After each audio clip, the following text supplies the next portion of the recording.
कुल मिलाकर सरकार और किसानों के बीच अभी तक कोई समझौता नहीं हो पाया। किसान सरकार को झुकाना चाहते हैं और सरकार अभी ऐसा करने से बच रही है। लेकिन अब यहां सरकार को अब से यह तय करना होगा कि उसे क्या चुनना है। अब सरकार के पास दो रास्ते हैं। एक रास्ता है कि वो लोकप्रियता को चुने, ये देखे कि देश का मूड क्या है, सोशल मीडिया पर क्या चल रहा है, कौन सा हैशटैग ट्रेंड कर रहा है, या फिर वो ये देखे कि देश के लिए क्या अच्छा है।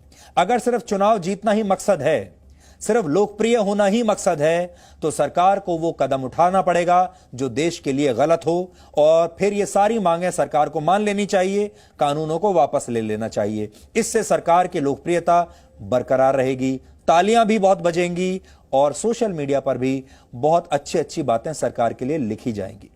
पर अगर उसे यह चुनना है जो देश के लिए सही है, जो आने वाले वर्षों में देश को आगे ले जाएगा, तो सरकार को जल्द अपना रुख साफ करना होगा और सरकार को कुछ सख्त फैसले लेने ही होंगे। क्योंकि अगर सरकार अपना एक सुधार वापस ले लेगी तो फिर सरकार को अपने बाकी के सभी सुधार भी वापस लेने पड़ेंगे। अगर भारत के संसद द्वारा बनाया गया कानून एक बार सरकार ने वापस लिया तो फिर हर कानून को वापस लेने का दबाव ऐसे ही पड़ता चला जाएगा। लोगों को समझ में आ जाएगा कि धरना प्रदर्शन करो, हाईवेज को रोक दो, सड़कें जैम कर दो, सोशल मीडिया पर अपनी बातें लिखो और उसके बाद सरकार को झुकाया जा सकता है। भारत में करीब 15 करोड़ किसान परिवार हैं और इनमें से सिर्फ 10 लाख, 15 करोड़ में से सिर्फ 10 लाख पंजाब में हैं और नए कृषि कानूनों का सबसे ज्यादा विरोध पंजाब के ही किसान कर रहे हैं। अब अगर सरकार इनके सामने झुक जाती है तो यह संदेश जाएगा कि भविष्य में किसी भी सुधार की प्रक्रिया को लोगों का एक विशेष समूह अपना बंधक बना सकता है और देश की राजधानी दिल्ली को घेर कर अपनी मांगें मनवाई जा सकती हैं। अगर ऐसा हुआ तो भारत का $5 ट्रिलियन की अर्थव्यवस्था बनने का सपना कभी पूरा नहीं हो पाएगा। हालांकि सरकार नए कानून के तहत एपीएमसी और एमएसपी की व्यवस्था को खत्म नहीं करना चाहती, लिख कर देने के लिए तैयार है। सरकार सिर्फ यह कह रही है कि अब किसान चाहें तो अपनी फसल सरकारी मंडियों के बाहर भी बेच सकते हैं। लेकिन कमीशन एजेंट्स का एक ग्रुप, एक समूह ऐसा नहीं चाहता, क्योंकि इससे सबसे ज्यादा नुकसान किसानों को नहीं होगा, कमीशन एजेंट्स को होगा। ये कमीशन एजेंट्स ही किसानों से उनका अनाज खरीदते हैं और फिर यही अनाज बड़े थोक विक्रेताओं को बेचा जाता है। बड़े थोक विक्रेता छोटे थोक विक्रेताओं को यह अनाज बेचते हैं और फिर यह अनाज आपके घर के पास की दुकान तक पहुंचता है और आप वहां से इस अनाज को खरीदते हैं। यह पूरा साइकिल है। इस प्रक्रिया के दौरान एजेंट्स का एक बड़ा हिस्सा कमीशन के तौर पर ले लेते हैं और इसमें सरकार भी कई तरह के टैक्स और फीस जोड़ देती है। ये टैक्स और फीस पंजाब और हरियाणा की सरकारों के लिए कमाई का एक बहुत बड़ा जरिया है। इसलिए यह भी संभव है कि इस आंदोलन में सिर्फ किसान ही नहीं बल्कि कमीशन एजेंट भी शामिल हैं और कुछ सरकारें भी इस आंदोलन को रुकने नहीं देना चाहती। अब सरकार यह कर सकती है कि वो नए कानूनों को लागू करने पर अड़ी रहे और कानूनों में कोई बड़ा बदलाव ना करे। दूसरा तरीका सरकार के पास यह है कि सरकार किसानों से बातचीत करे, बीच का कोई रास्ता निकाले, लेकिन यह भी सुनिश्चित कर ले कि ये किसान सही मायनों में देश के सभी किसानों का क्या वाकई प्रतिनिधित्व करते हैं।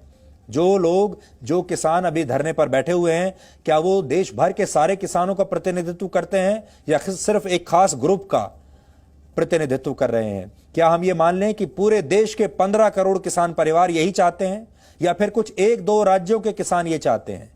ये देखना बहुत बड़ी बात है।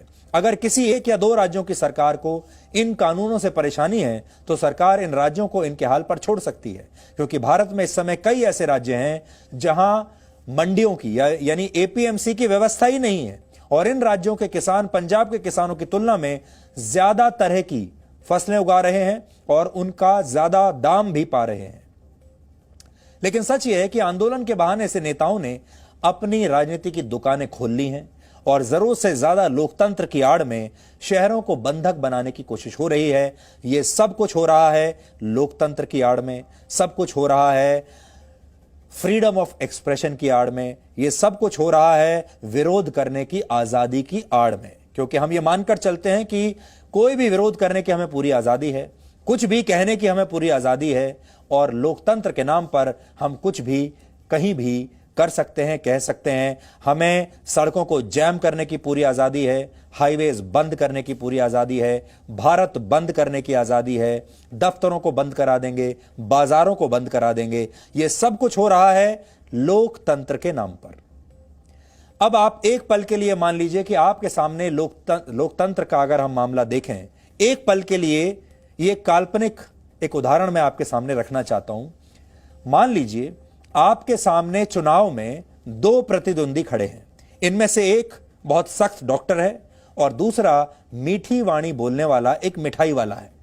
भारत जैसे देश में संभावना यह है कि मिठाई वाला बहुत आसानी से जीत जाएगा, क्योंकि वो आपसे कहेगा कि वो आपको कुछ भी खाने की छूट देगा, आपको सस्ते दामों पर मिठाई देगा, आपको व्यायाम करने के लिए कभी नहीं कहेगा।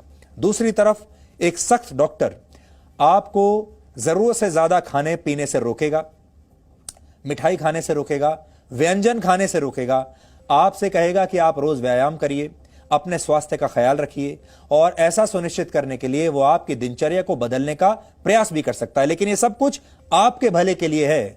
आपके लिए हो सकता है कुछ नए नियम कायदे भी वो डॉक्टर बना दे। ऐसा सुनते ही लोग नाराज हो जाएंगे, क्योंकि मिठाई वाला अपने चुनाव प्रचार में ये कहेगा कि ये डॉक्टर आपको कड़वी गोलियां खिलाएगा, आपको स्वादिष्ट व्यंजन खाने से रोकेगा। मैं आपको कड़वी गोलियों से बचाऊंगा, आप अपना मनपसंद भोजन कर पाएंगे, आपको अगर व्यायाम नहीं करना है तो मत कीजिए। और ये सब कुछ आप करने के लिए पूरी तरह आजाद हैं। और ये डॉक्टर आपकी आजादी के लिए एक बहुत बड़ा खतरा है। यकीन मानिए, हमारे जैसे देश में मिठाई वाला भारी बहुमत से चुनाव जीत जाएगा और इसे आप लोकतंत्र की जीत मानेंगे। हमारा लोकतंत्र भी कुछ ऐसा ही हो गया है, जहां बहुत सारे मिठाई वाले चुन लिए जाते हैं और डॉक्टर्स कभी पर्याप्त संख्या में नहीं आते, क्योंकि लोग अक्सर स्वस्थ रहने की बजाय स्वच्छंद रहना ज्यादा पसंद करते हैं। एक तरफ विकल्प है स्वस्थ रहने का, दूसरी तरफ है स्वच्छंद रहने का। लोग स्वच्छंद रहना चाहते हैं, स्वस्थ नहीं, अगर उन पर छोड़ दें तो। और यहीं से एक ऐसी व्यवस्था का जन्म होता है जिसे कहा तो जाता है कि यह लोकतंत्र है, लेकिन यह लोकतंत्र धीरे धीरे जरूरत से ज्यादा लोकतंत्र में बदल जाता है। यानी यह जरूरत से ज्यादा मीठा हो जाता है, और इतना मीठा हो जाता है कि यह देश को डायबिटीज दे देता है।